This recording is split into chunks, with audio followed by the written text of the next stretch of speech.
जूना अखाड़े के महामंडलेश्वर और दासना मंदिर गाजियाबाद के महंत आचार्य यति नरसिंहानंद गिरी कानपुर पहुंचे। इस दौरान उन्होंने महाकुंभ में श्रद्धालुओं की संख्या पर एसपी अध्यक्ष के बयान का विरोध किया। इसके साथ ही महंत आचार्य यति नरसिंहानंद गिरी ने क्या कुछ कहा और क्या कहा, सुनिए।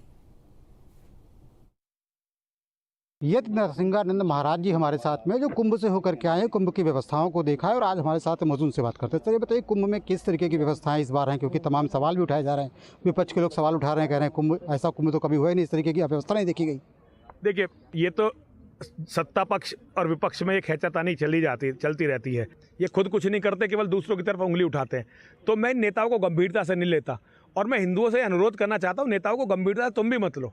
इनके बारे में ज़्यादा चर्चा करके हम केवल समय वेस्ट करते हैं। ये तो हमारे बारे में कभी सोचते नहीं और हम केवल इन्हीं की चर्चा करते रह जाते हैं। और बहुत सारे प्रश्न हैं जिन पर चर्चा होनी चाहिए। नेताओं को मरने दीजिए, छोड़िए ना, ये अपना काम कर रहे हैं ना, इन्हें हमारी चिंता, तो हम इनकी चिंता क्यों करें। लेकिन जब वक्त आता है, कभी चुनाव आता है तो कोई जनेऊ ऊपर से पहन लेता है।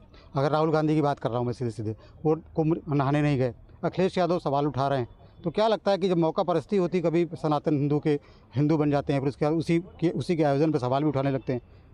देखिए, ये हिंदुओं का दुर्भाग्य है, इसके बारे में और मैं क्या कह सकता हूँ।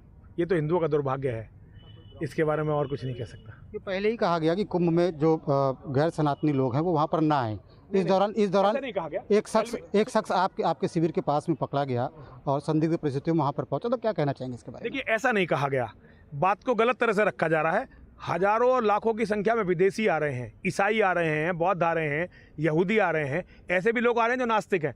वहाँ केवल मुसलमानों के बारे में बात हुई थी कि मुसलमानों का कुंभ में प्रवेश नहीं होना चाहिए, क्योंकि मुसलमानों के प्रवेश होने से एक तो सबसे बड़ी बात है कि सारा कुंभ असुरक्षित हो जाएगा। पता नहीं कहाँ बम विस्फोट हो जाएंगे, पता नहीं कहाँ कब किसका गला काट देंगे, पता नहीं कहाँ कब किसके ऊपर ट्रक चढ़ा देंगे। पूरी दुनिया में यही हो रहा है ना। और सबसे बड़ी बात यह है, वो पूजा को भ्रष्ट करते हैं, पूजन की सामग्री में पेशाब कर देते हैं, खाने की सामग्री में थूक देते हैं। तो ये सारी चीज़ों के डर से अखाड़ा परिषद के अध्यक्ष माननीय अध्यक्ष रविंद्रपुरी जी महाराज, महामंत्री हरिगिरी जी महाराज, पूरी कार्यकारिणी ने सर्वसम्मति से तय किया गया था कि कुंभ में मुसलमान का प्रवेश वर्जित होना चाहिए और मैं इसका समर्थन करता हूँ। आपको नरसिंहानंद महाराज जी हैं, इनका साफ तौर पर कहना यह है कि जिस तरीके से महाकुंभ में व्यवस्थाएं की गई हैं, व्यवस्थाएं सुचारू रूप से चल रही हैं, क्योंकि योगी की सरकार है, तो ऐसे में कुंभ बहुत अच्छी तरीके से ऑर्गेनाइज किया गया है। Shyam Tiwari, news state.